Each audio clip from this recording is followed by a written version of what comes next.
तो जैसे कि पिछले एपिसोड में हमने देखा था, जो जितारा एम्परर होती है वो लिनियो से बोलती है कि मैं तुम्हें उस पैलेस पर लेकर तो जा सकती हूँ, लेकिन मुझे नहीं लगता कि तुम उस पैलेस से कोई भी फायदा उठा पाओगे। वैसे भी वो पैलेस 10 सालों में एक बार खुलता है।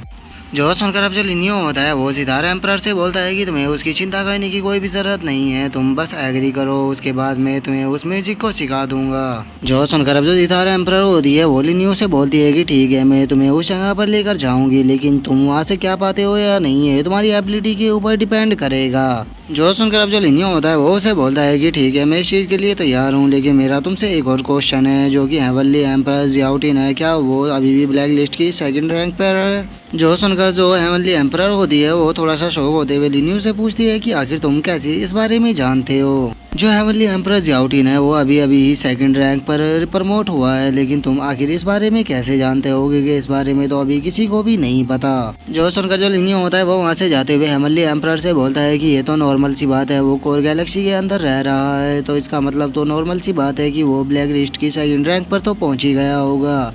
लेकिन मैं एक चीज़ से काफ़ी ज़्यादा सरप्राइज हुआ हूँ कि अभी भी ब्लैक लिस्ट की फर्स्ट रैंकिंग पर कोई और है, और मैं ये चीज़ जानना चाहता हूँ कि आखिर वो कौन है। और इतना बोलकर अब जो लिनियो होता है वो अपने मन में सोचता है कि कोर गैलेक्सी के अंदर और भी ज़्यादा इंटरेस्टिंग चीज़ें होने वाली है। और लिनियो के इतना बोलते के साथ ही अब हमारा जो व्यू होता है वो लोकी सेक्ट के अंदर आ जाता है, जहाँ पर कि हम देखते हैं कि जो लिनियो होता है वो आराम से अपनी कुर्सी के ऊपर बैठा होता है, और वो वहाँ पर बैठे हुए सभी लोगों से बोलता है, मैं बहुत ही जल्द कोर गैलेक्सी के अंदर जाने वाला हूँ, और मेरे साथ में एल्डर यांग काई और मी वांग जाएंगे।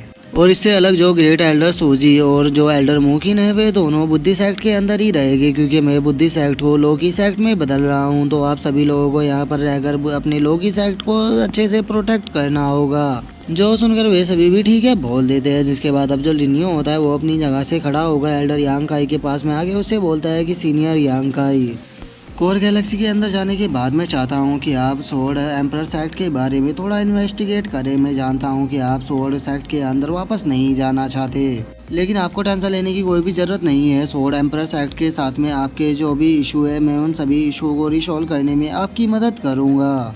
जो सुनकर जो एल्डर यांग काई होते हैं वो लिनियो से बोलते हैं कि मास्टर लिनियो, आपको टेंशन लेने की कोई भी ज़रूरत नहीं है, आप मुझसे जो भी बोलोगे मैं वो आपके लिए करने के लिए तैयार हूँ। जो सुनकर अब जो लिनियो होता है वो वहाँ से जाते हुए एल्डर यांग काई से बोलता है कि ठीक है, तो फिर तुम सभी लोग अपने सामान को तैयार करो, क्योंकि मैं अभी जो सीज वांटियान है उससे कुछ बातें करने के लिए जा रहा हूँ। जो सुनकर सभी लोग ठीक है बोल देते हैं। जिसके बाद अब हमारा जो व्यू होता है वो जुआन सेक्ट के अंदर आ जाता है, जहाँ पर कि हम देखते हैं कि जो लिनियो होता है वो जुआन सेक्ट के अंदर आ चुका होता है, और वो सीज वांटियान से बोलता है, सेक्ट मास्टर सीज वांटियान, मैं यहाँ पर आपसे कुछ डिस्कशन करने के लिए आया हूँ। मैं आपको बताना चाहता हूँ कि जो बुद्धि सेक्ट है उसके ऊपर मैंने कब्जा कर लिया है, और अब से वो बुद्धि सेक्ट मेरा होने वाला है। तो इसीलिए मैं सेक्ट मास्टर सीज वांटियान से पूछना चाहता हूँ कि क्या सेक्ट मास्टर सीज वांटियान इस चीज़ के लिए तैयार है। जो सुनकर जो सीज वांटियान होता है वो भी हाँ बोल देता है। जिसके बाद अब जो लिनियो होता है वो आगे सीज वांटियान से बोलता है कि हाँ, मैं तुमसे एक चीज़ और बता देना चाहता हूँ कि तुमने फ्लोटिंग डीमन सेक्ट के जिन लोगों को मार दिया है वो तो ठीक है, लेकिन तुम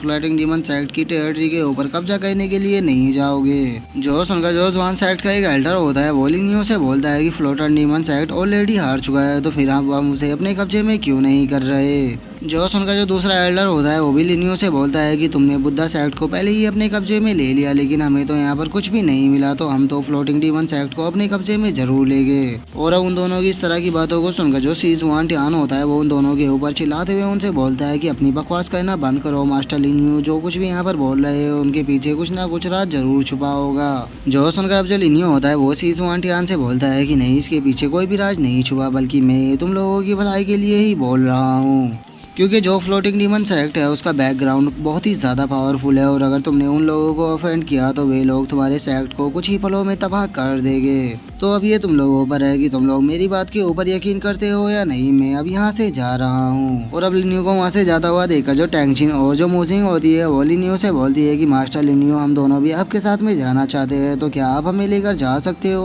और उन दोनों की इस बात को सुनकर जो लिनियो होता है वो उनकी तरफ देखते हुए उनसे बोलता है कि तुम दोनों को जुआन सेक्ट का एल्डर बना दिया गया है, तो क्या तुम दोनों अभी भी मेरे साथ में जाना चाहती हो। जो सुनकर वे दोनों हाँ बोल देती है। जिसके बाद अब जो लिनियो होता है वो भी एग्री हो जाता है, और वो उन दोनों से बोलता है कि ठीक है, तो अगर तुम जाना ही चाहती हो तो तुम मेरे साथ में आ सकती हो। जो देखकर अब जो मुसान होता है वो भी आगे आते हुए लिनियो से बोलता है कि सेक्ट मास्टर लिनियो, अगर मेरी डॉटर आपके साथ में जाना चाहती है तो मैं भी आपके साथ में ज़रूर जाना चाहूँगा, लेकिन मैं नहीं जानता कि मास्टर लिनियो मुझे अपने साथ में लेकर जाएंगे या नहीं। और मुसान की इस बात को सुनकर जो लिनियो होता है वो मुसान से बोलता है कि तुम मेरे साथ में चल सकते हो, लेकिन मैं चाहता हूँ कि पहले तुम अपने यहाँ पर फैमिली बिजनेस को निपटाओ और इन्हें निपटाने के बाद बुद्धि सेक्ट के अंदर आ जाना। जो सुनकर अब जो मुसान होता है वो भी शुक्रिया बोल देता है। जिसके बाद अब जो लिनियो होता है वो मोजिनो और टैंगजिन को लेकर वहाँ से जाने लगता है। और जो मुसान होता है वो सेक्ट मास्टर से बोलता है कि सेक्ट मास्टर अब मैं भी यहाँ से चलता हूँ, क्योंकि मुझे जाकर वो चीज़ों को प्रिपेयर करना है। जो सुनकर सीजुआन टियान भी हाँ बोल देता है। और अब उन तीनों को इस तरह से जाता हुआ देखकर जो दोनों एल्डर होते हैं उन्हें बहुत ही ज्यादा गुस्सा आने लगता है। वे गुस्से में सीजुआन टियान से चिल्लाते हुए बोलते हैं कि सेक्ट मास्टर आप उन तीनों को इस तरह से ही नहीं जाने दे सकते, क्योंकि जो मोजिंग है उसका टैलेंट बहुत ही ज़्यादा रेयर है और वो हमारे सेक्ट के पपटों को कंट्रोल कर सकती है, जिससे कि हमारे सेक्ट की फ्यूचर में पावर काफ़ी ज़्यादा बढ़ सकती है। तो आप उसे ऐसे ही नहीं जाने दे सकते। और वहीं बात अगर टैंगजिन की जाए तो टैंगजिन के पास में मिस्टीरियस ब्लड वॉर बॉडी है। और अगर मुसान की बात की जाए तो वो 8 प्लेस का एक मास्टर है, तो आप उन्हें ऐसे कैसे ही जाने दे सकते हो। जो सुनकर जो सीजुआन टियान होता है वो थोड़ा सा उदास होते हुए उन दोनों से बोलता है कि किसने कहा कि मैं उन लोगों को यहाँ से जाने देना चाहता हूँ, लेकिन तुम्हें नहीं बोलना चाहिए कि वे मास्टर लिनियो के साथ में यहाँ से जा रहे हैं, जिससे कि मैं कभी भी अपना एनिमी नहीं बनाना चाहूँगा। जो सुनकर अब जो ये दोनों एल्डर होते हैं वो भी सीजुआन टियान की बात को समझ जाते हैं। और उनमें से एक एल्डर सीजुआन टियान से बोलता है कि सेक्ट मास्टर मैं आपकी बात को समझ गया कि हम लिनियो को अपना एनिमी नहीं बना सकते, लेकिन अगर हम लिनियो को अपना एनिमी नहीं बना सकते तो हम फ्लोटिंग डीमन सेक्ट के ऊपर हमला तो कर सकते हैं और वहाँ पर हमला करने के बाद काफी सारा बेनिफिट भी उठा सकते हैं। जो सुनकर अब जो दूसरा एल्डर होता है वो भी सीजुआन टियान से बोलता है कि सेक्ट मास्टर इस वॉर के दौरान हमारे सेक्ट का काफी बड़ा नुकसान हुआ है, तो हमें फ्लोटिंग डीमन सेक्ट के ऊपर हमला कर थोड़ा फायदा उठाना चाहिए। जो सुनकर अब जो सीजुआन टियान होता है वो उन दोनों से बोलता है कि जो मैंने सुना है कि जो लिनियो है वो बहुत ही जल्द कोर गैलेक्सी के अंदर जाने वाला है, तो एक बार उसे कोर गैलेक्सी के अंदर जाने दो, उसके बाद हम सोचेंगे कि हमें क्या करना है।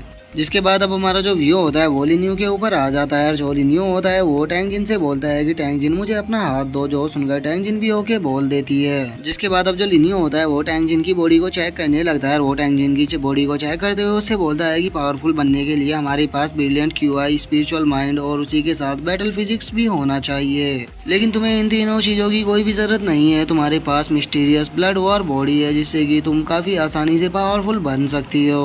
और अब लिनियो की इस बात को सुनकर जो टैंगजिन होती है वो लिनियो से बोलती है कि यंग मास्टर लिनियो क्या आप मेरी इसमें हेल्प कर सकते हो। जो सुनकर लिनियो भी उसे हाँ बोल देता है। और वो टैंगजिन को बताता है कि जब हम बुद्धि सेक्ट के ट्रेजर पवेलियन के अंदर जाएंगे तो मैं वहाँ पर तुम्हारे लिए कोई कॉम्बैट स्किल ढूंढ लूंगा, क्योंकि मुझे यकीन है कि वहाँ पर काफी अच्छी कॉम्बैट स्किल होगी जो कि तुम्हारे काफी ज्यादा काम आ सकती है। जो सुनकर अब टैंगजिन भी काफी ज्यादा खुश हो जाती है। जिसके बाद अब हम देखते हैं कि जो लिनियो होता है वो टैंगजिन और मोजिंग को लेकर बुद्धि सेक्ट के अंदर आ चुका होता है। अब लिनियो को वहाँ पर देखकर जो बुद्धि सेक्ट के डिसाइबल होते हैं वो लिनियो पर चिल्लाते हुए बोलते हैं कि आखिर तुम कौन हो और तुम यहाँ पर क्या करने के लिए आए हो। जो सुनकर जो लिनियो होता है वो उन डिसाइपलों से बोलता है कि मैं तुम लोगों को यहाँ पर नहीं मारना चाहता, तो तुम लोगों के लिए सही यही होगा कि चुपचाप मेरे रास्ते से हट जाओ। और अब लिनियो के इतना बोलते के साथ ही जो हमारा आज का एपिसोड है वो यहीं पे कंप्लीट हो जाता है। तो अब नेक्स्ट एपिसोड में देखेंगे कि आगे क्या होता है। अगर आप लोगों को वीडियो अच्छी लगी हो तो वीडियो को लाइक करना, चैनल को सब्सक्राइब करना। मैं मिलता हूँ नेक्स्ट एपिसोड में, तब तक के लिए बाय बाय गाइस।